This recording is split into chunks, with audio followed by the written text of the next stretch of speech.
Assalamualaikum warahmatullahi wabarakatuh. Kembali lagi bersama Nani Nurhayati di sini, Widya Channel. Belajar yuk. Nah, teman-teman, hari ini kita lanjutkan ya belajar soal-soal P3K bidan tentang nifas. Sebelumnya, jangan lupa di-subscribe, comment, and share. Terima kasih. Before we begin our study, it is better for us to read basmalah together. Bismillahirrahmanirrahim. Nomor 1.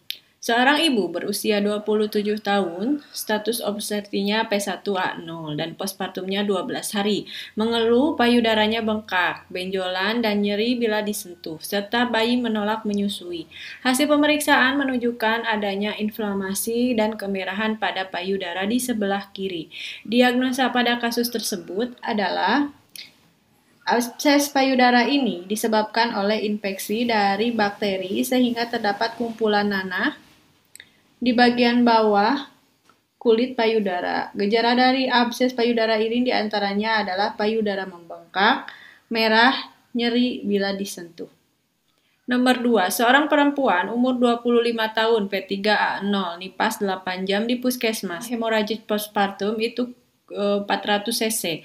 Hasil anamnesisnya pusing dan lemas. Hasil pemeriksaan tensinya 110/80, nadi 88, respirasinya 20 kali per menit, suhunya 36,9 derajat Celcius. TFU 2 jari di bawah pusat, uterus teraba lembek, kandung kemih kosong, jumlah darah 1 pembalut penuh. Rencana asuhan apakah yang paling tepat pada kasus tersebut? Nah, di sini adalah dia riwayat hemorrhagic postpartum. Berarti apa yang dilakukan adalah observasi perdarahan. Asuhan ibu selama masa nifas itu pemeriksaan tensi, ya, perdarahan perpaginam, kondisi perineum, tanda infeksi, kontraksi uterus, tinggi pundus uteri, dan pemeriksaan suhu. Karena kasus di atas menunjukkan pasien riwayat hemorragik postpartum, sehingga yang paling penting observasi perdarahan untuk mencegah terjadinya komplikasi. Seorang perempuan umur 35 tahun melahirkan bayi kelima normal sebulan yang lalu. Ibu sehat, namun baru ini ibu selalu murung, mudah marah, dan tidak mau menyusui bayinya. Apakah diagnosa yang tepat pada kasus di atas? Ini dari soal, dia berapa? 1 bulan yang lalu. Kemudian baru muncul adanya tanda baby blues, ya, yaitu kondisinya seperti murung, mudah marah, dan tidak mau menyusui bayinya. Baby blues ini biasanya terjadi dalam 14 hari pertama setelah melahirkan. Namun jika beberapa bulan setelah melahirkan ini baru muncul rasa sedih, cemas, ya, moodnya berubah-ubah, tetapi ibu masih mampu menjalankan aktivitasnya dengan baik. Hal ini mengarah ke sistem baby blues.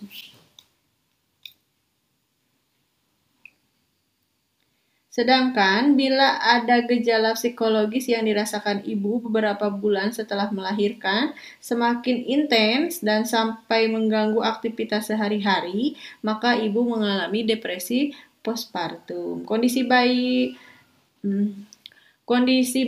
baby blues yang terjadi jika kondisi baby blues yang terjadi jika tidak ada dukungan dari pasangan atau keluarga, maka gejala tersebut bisa berkembang ke arah depresi postpartum.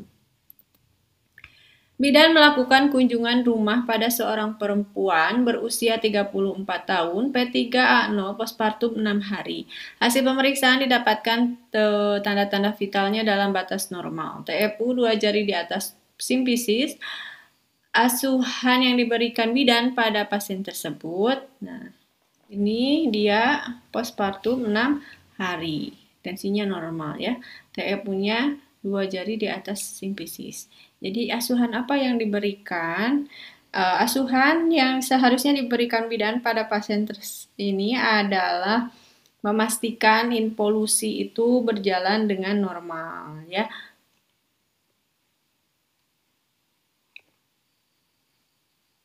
Setelah persalinan, bidan harus memantau dan memastikan involusi uterus berjalan dengan normal.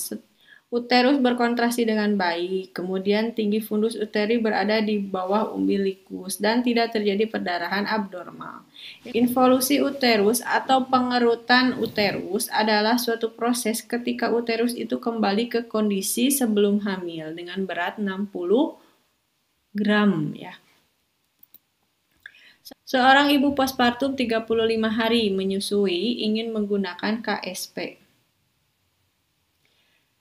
Kapan suntikan itu diberikan? Menyusui dan melahirkan kurang dari 6 minggu sejak melahirkan. Ya. Itu kontraindikasi pemberian KSP. KSP itu pertimbangkan resiko kehamilan selanjutnya dan kemungkinan terbatasnya akses lanjutan untuk mendapatkan suntik.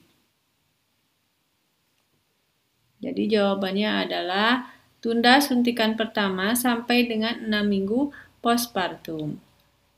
Seorang perempuan umur 28 tahun P1A0 postpartum 4 hari yang lalu datang ke Polindes pada jam 13.30 diantar oleh suaminya. Ibu mengatakan demam tinggi lebih dari 2 hari. Proses persalinannya ditolong oleh dukun. Hasil pemeriksaan menunjukkan keadaan ibu lemah, menggigil, gelisah, tensinya 100/60. Nadinya 90, respirasi 24 kali per menit, dan suhunya 38 derajat Celcius. Keluar cairan berlebihan dari layang vagina dan berbau. Apa tindakan bidan berdasarkan kasus tersebut? Ini dia 4 hari postpartum ya. Yaitu kita lakukan apa? Perbaiki keadaan umum ibunya dan kemudian kita lakukan rujukan. Ini ada infeksi nipas ya.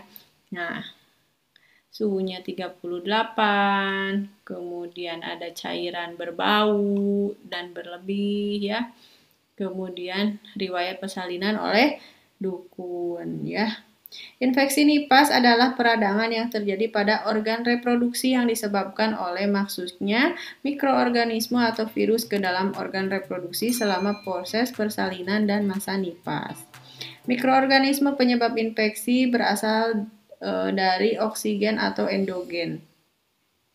Beberapa mikroorganisme yang sering menyebabkan infeksi nipas adalah Streptococcus, Bacillus coli, dan Staphylococcus yang terjadi selama 2 hari berturut-turut. Sakit di daerah infeksi, warna kemerahan, fungsi organ terganggu, ia mengalami sakit dan lemah, suhu badan meningkat, tekanan darah menurun, nadi meningkat, pernapasan meningkat dan sesak, kesadaran gelisah sampai menurun bahkan koma, kemudian ada gangguan involusi uteri, loheanya berbau, bernanah dan kotor.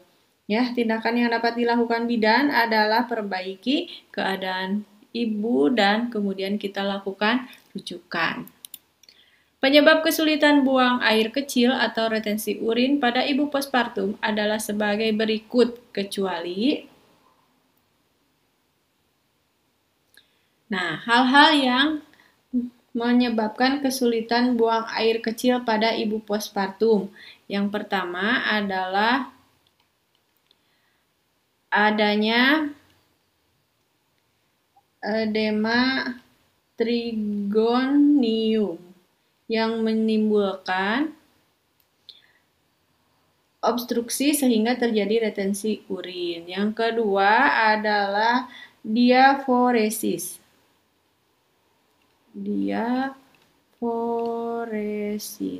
Yaitu mekanisme tubuh untuk mengurangi cairan yang diretensi dalam tubuh.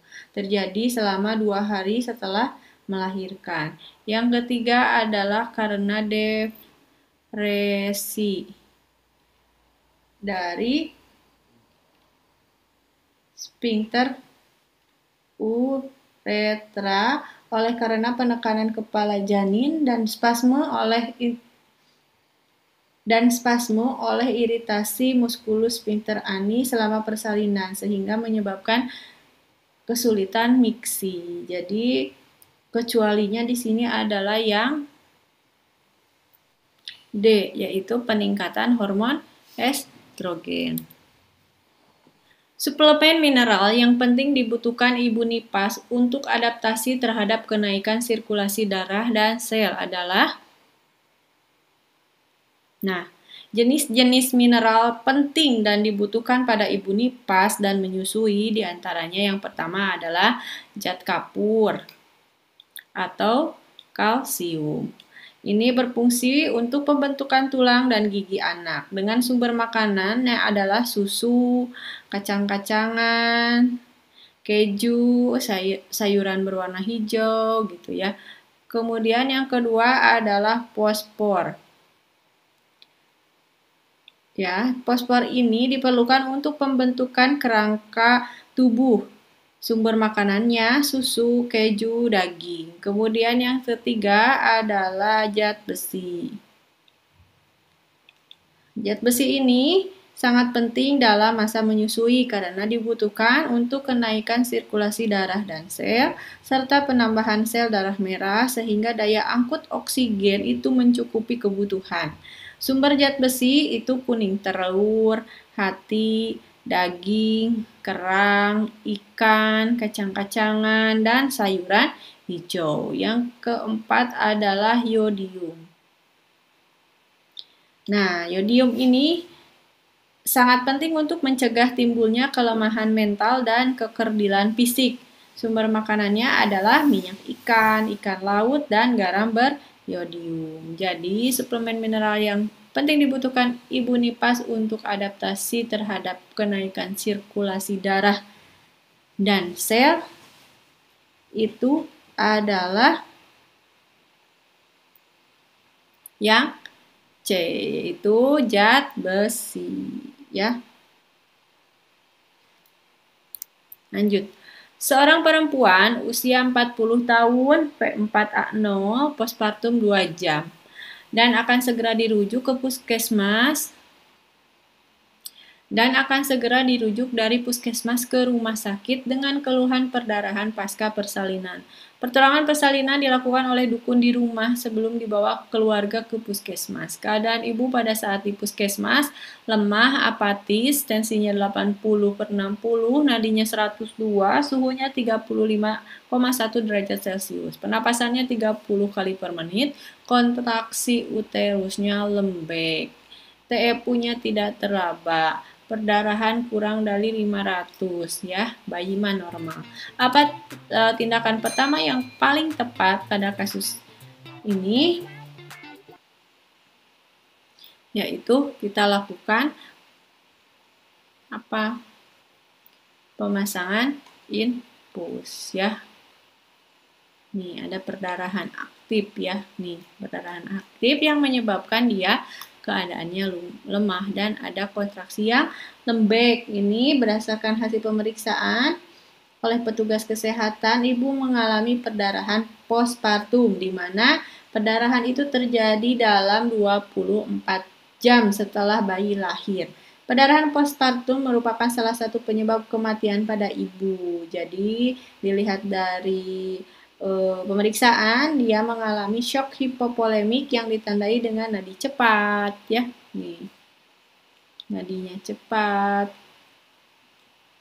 Kemudian sesak napasnya 30. Kemudian suhu tubuhnya rendah, nih suhunya 35 gitu. Dan penurunan tekanan darah.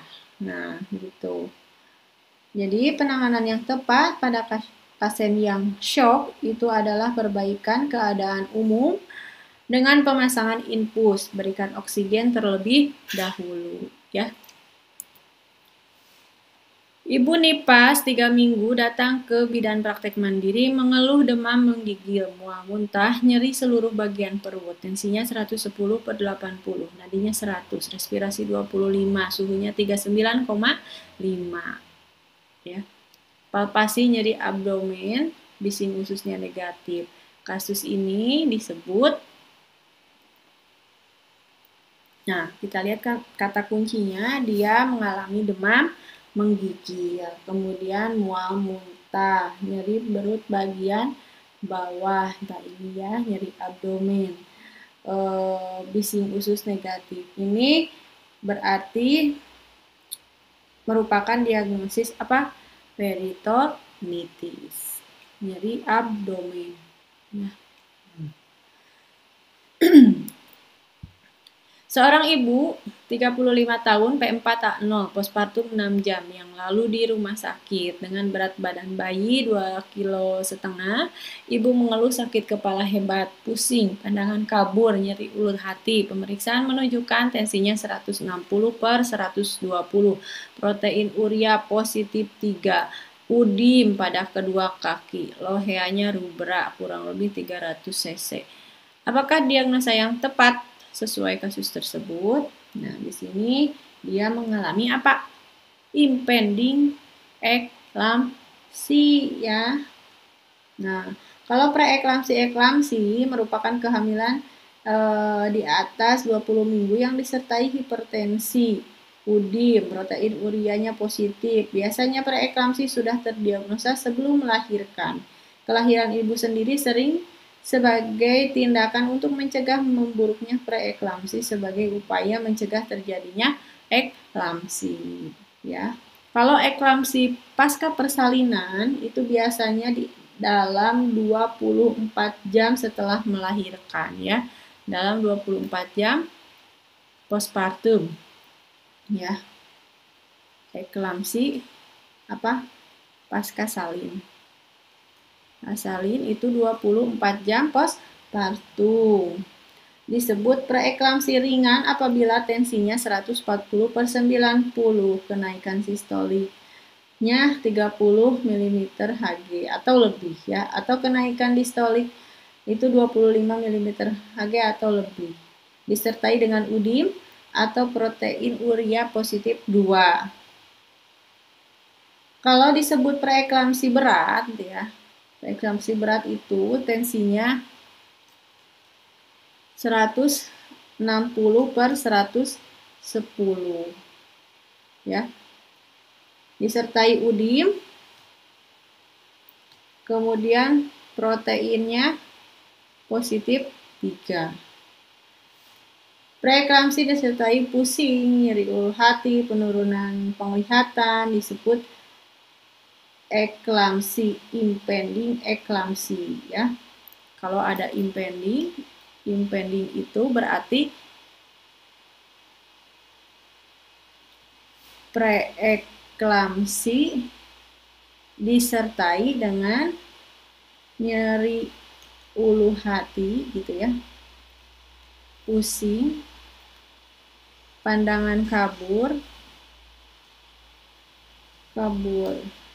ya, itu penurunan visus ya.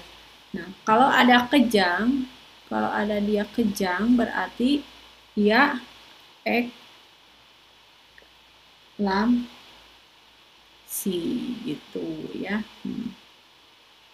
Oke, jadi ini jawabannya impending eklamsi.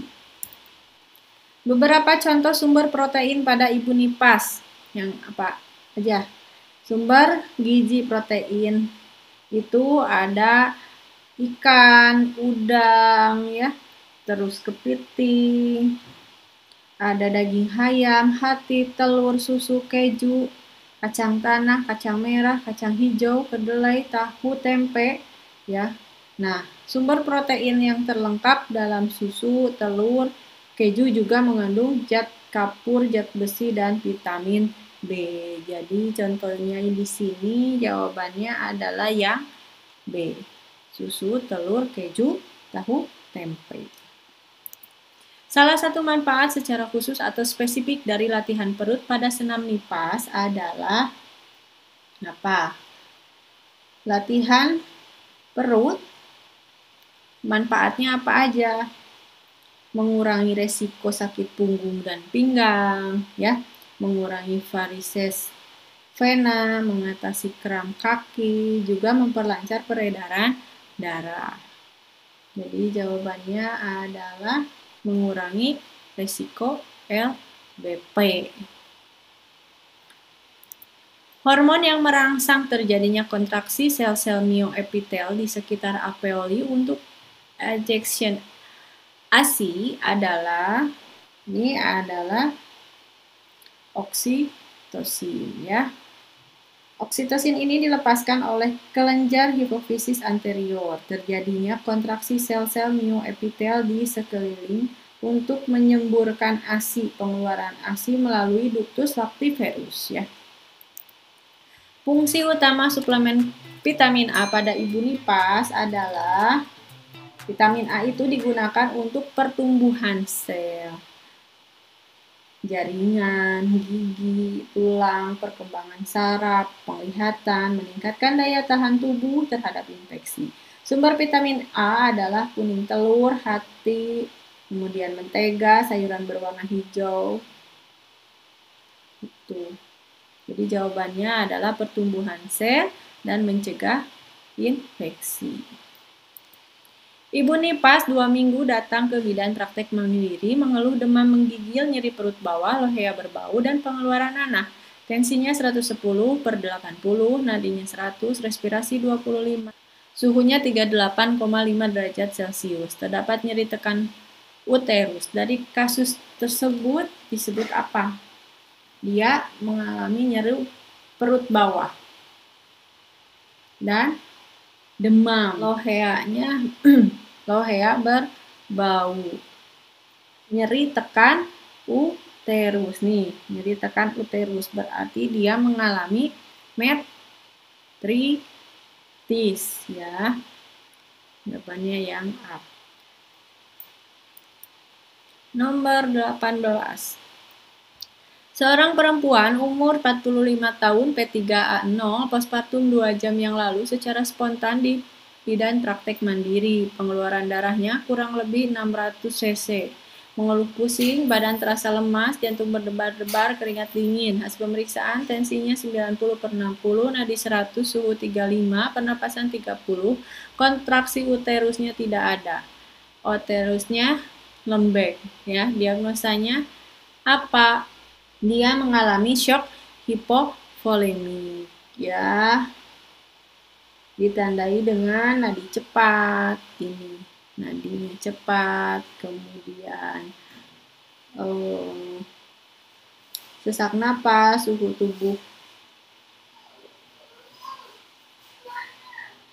tubuhnya rendah, penurunan tekanan darah ya. Penanganan yang tepat pada pasien syok adalah perbaiki keadaan umum pasien dengan pemasangan infus, pemberian oksigen terlebih dahulu. Pada saat menyusui, ASI kaya akan kadar lemak disebut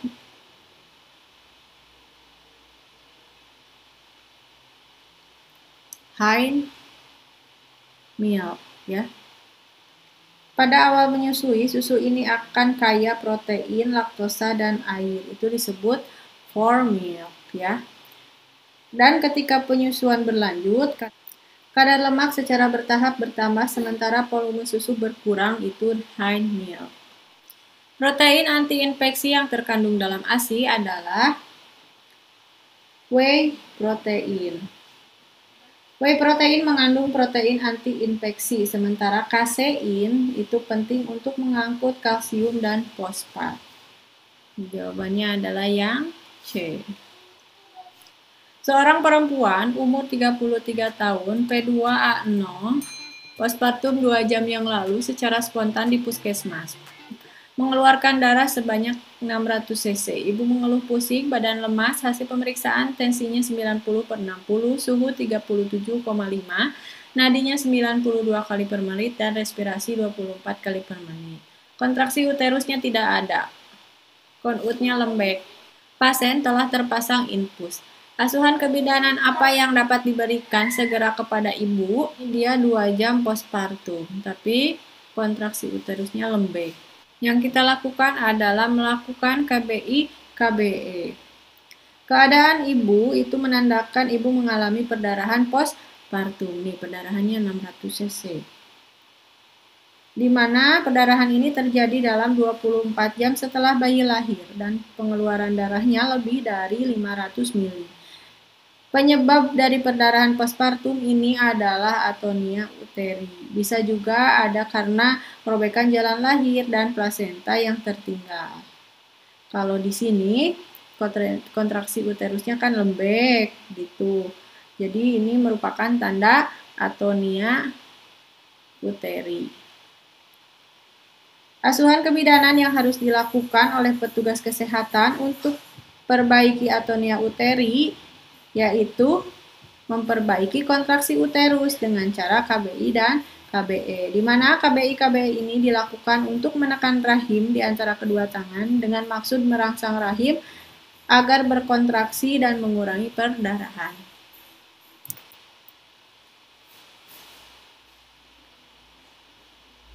Posisi menyusui yang cocok untuk menghindari penekanan pada luka post-operasi SC adalah yang C, underarm hold ya. Ini adalah posisi di bawah tangan yang merupakan posisi yang cocok khususnya untuk menghindari penekanan pada luka operasi SC.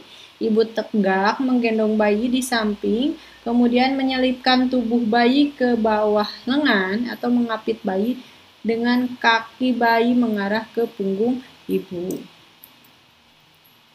Ibu nipas 3 minggu datang ke bidan praktek mandiri, mengeluh demam tinggi menggigil, nyeri perut bawah dan kembung. Tensinya 110/80, nadi 100 kali per menit, respirasi 25 kali per menit, dan suhunya 39 derajat Celcius. Di PD, kapum Douglas menonjol dan fungsi kapum Douglas ini berisi dengan pus. Maka kasus tersebut adalah ini kapum Douglas menonjol dan kapum Douglas ini berisi pus, berarti dia mengalami abses pelvic. Ya, dan demam, nyeri perut bagian bawah dan kembung ya. Seorang perempuan 18 tahun melahirkan bayi sehat pekan lalu. Setelah pulang, keadaan ibu masih baik-baik saja dalam beberapa hari. Namun selanjutnya ibu menjadi mudah menangis, tidak sabaran jika bayinya rewel. Khawatir bukan ibu yang baik dan merasa suaminya tidak mencintainya lagi. Kondisi apa yang dialami ibu? Dia mengalami postpartum blues, ya. Kondisi yang dialami itu kejadiannya masih awal dan tidak ada upaya menyakiti diri sendiri ataupun menyakiti anak ataupun orang lain.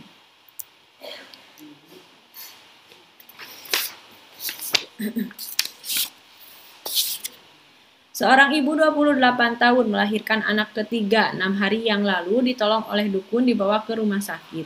Keluhannya badan terasa panas, disertai nyeri perut bagian bawah dan mengeluarkan cairan kental berbau dari vagina.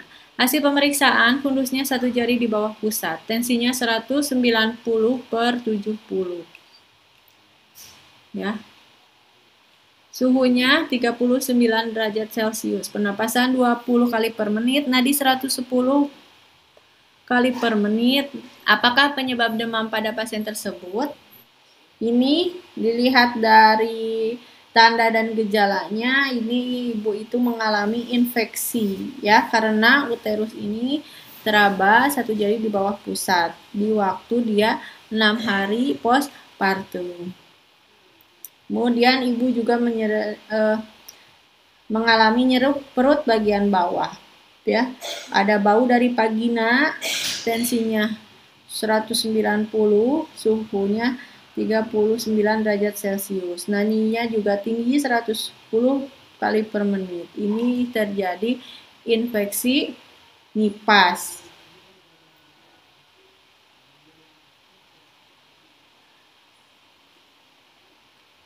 Karena juga dia dilahirkan dan ditolong oleh dukun, ya, bukan tenaga kesehatan. Sehingga mudah terkontaminasi dengan alat dan tempat yang tidak steril serta tenaga penolong yang tidak kompeten sehingga mudah terkena infeksi. Jadi penyebab demam di sini adalah karena tempat dan penolong persalinan yang kurang bersih. Seorang ibu berusia 34 tahun memiliki pekerjaan sebagai pegawai kantor. Memiliki bayi usia 1 bulan, mengeluh merasa kewalahan menyusui bayinya, karena setelah pulang kerja merasa lelah dan harus menyusui bayinya. Ibu tersebut cemas memikirkan ASI untuk bayinya. Hasil pemeriksaan berat badan turun, mata cekung, pernapasan 24 kali per menit, nadinya 76 kali per menit, suhu 37 derajat Celcius. Payudaranya terasa lembek dan ada pengeluaran ASI. Tindakan apa yang tepat sesuai dengan kasus tersebut? Berarti dia merasa lelah menyusui bayinya, cemas memikirkan ASI. Nah, di sini tindak lanjut yang paling tepat untuk memilih jawaban yang tepat adalah fokus pada cemas memikirkan ASI. Jadi jawabannya adalah ajarkan cara mengelola ASI untuk wanita bekerja ya. Inisiasi menyusui dini tidak tepat karena tindakan tersebut dilakukan setelah proses kelahiran bayi. Dilaksanakan 1-2 jam pasca persalinan. Kemudian yang C, memastikan ibu tidak mengalami penyakit bukan jawaban yang tepat karena ibu telah dilaksanakan pemeriksaan yang tidak sesuai dengan permintaan soal. Ya. Kemudian ini menyusui sesering mungkin juga bukan jawaban yang tepat karena dikatakan dia ibu pekerja kantoran. Jadi tersisa 2 pilihan yaitu dukungan pemberian ASI dan ajarkan mengelola ASI. Nah, ajarkan cara mengelola ASI untuk pekerja lebih mengenai dengan soal ya, karena kalau yang B itu yang ajarkan dukungan pemberian ASI itu hanya bersifat umum, di sini cuma mengajarkan saja, tetapi ajarkan caranya bagaimana mengelola ASI itu. Jadi jawaban yang tepat adalah yang D. Seorang perempuan 22 tahun melahirkan anak kedua 6 minggu yang lalu secara normal. Anak pertama berusia 3 tahun menunjukkan perubahan sifat drastik seperti ngompol, sering rewel, menjadi sangat agresif dan melarang adiknya menyusu pada ibunya. Apakah saran yang tepat pada ibu tersebut? Ini menunjukkan sibling rivalry ya, sehingga dianjurkan untuk ibu memberikan pengertian tentang kehadiran adik ya kepada si kakak. Jadi jawabannya yang D, memberikan pengertian ya. Seorang ibu 29 tahun melahirkan anak pertama 5 tahun yang lalu datang ke bidan praktek mandiri ingin melakukan pemeriksaan. Bayinya menyusu kuat dan ASI lancar.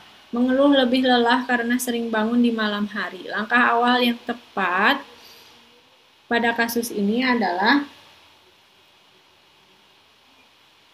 yang pemeriksaan ibu postpartum 2-6 hari. Pemeriksaan ibu postpartum 2-6 hari adalah merupakan pilihan jawaban yang benar karena merupakan langkah awal yang harus dilakukan pada kasus tersebut.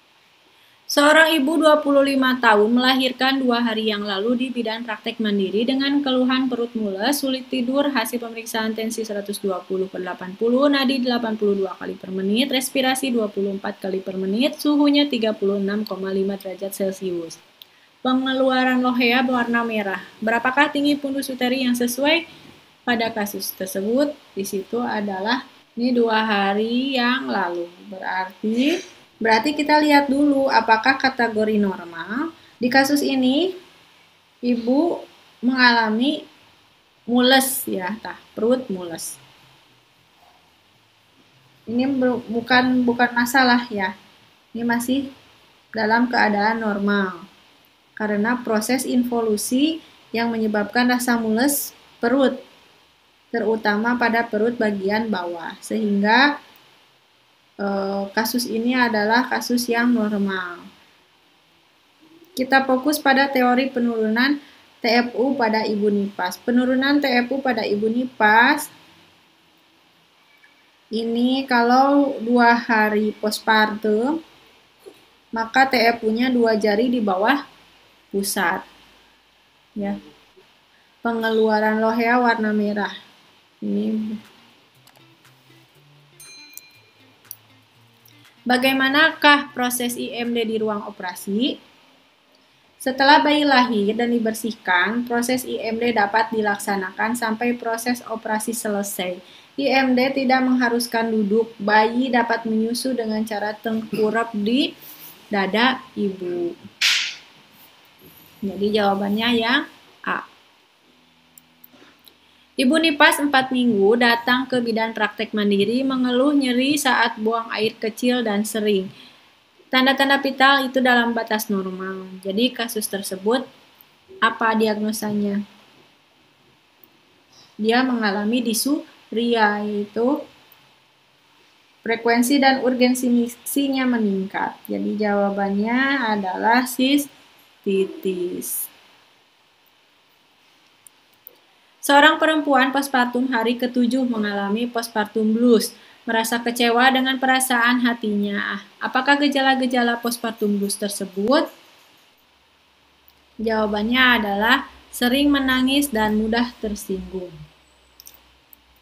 Seorang perempuan umur 30 tahun, P3A0, melahirkan 5 jam yang lalu ditolong oleh bidan. Riwayat persalinannya normal, tensinya normal, suhunya 36, pernapasan 20 kali per menit, nadinya 84 kali per menit. Ibu tersebut masih takut bangun dari tempat tidurnya. Berapa sih?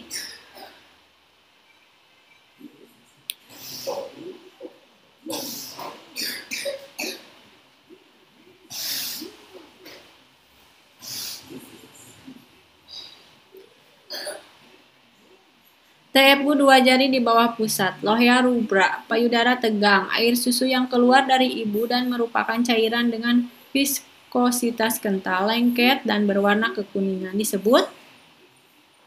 Disebut kolostrum, ya. Air susu yang keluar dari ibu, lengket, berwarna kekuningan.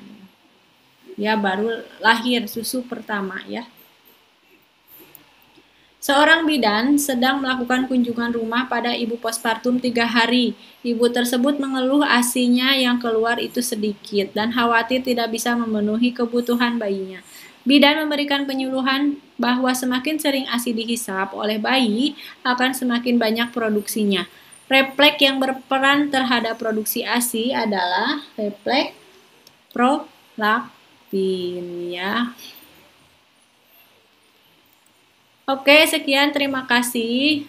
Soal-soal NIPAS dibahas kali ini. Nanti kita lanjutkan soal-soal NIPAS yang lain, ya. Jangan lupa di-subscribe, comment, and share. Ini ada teman-teman kalau mau soal-soal bisa email ke diachannel34@gmail.com untuk bidan, ya. Mohon maaf bila banyak kekurangan, kelebihannya dari Allah Subhanahu wa taala. Wabillahi taufiq wal hidayah. Wassalamualaikum warahmatullahi wabarakatuh.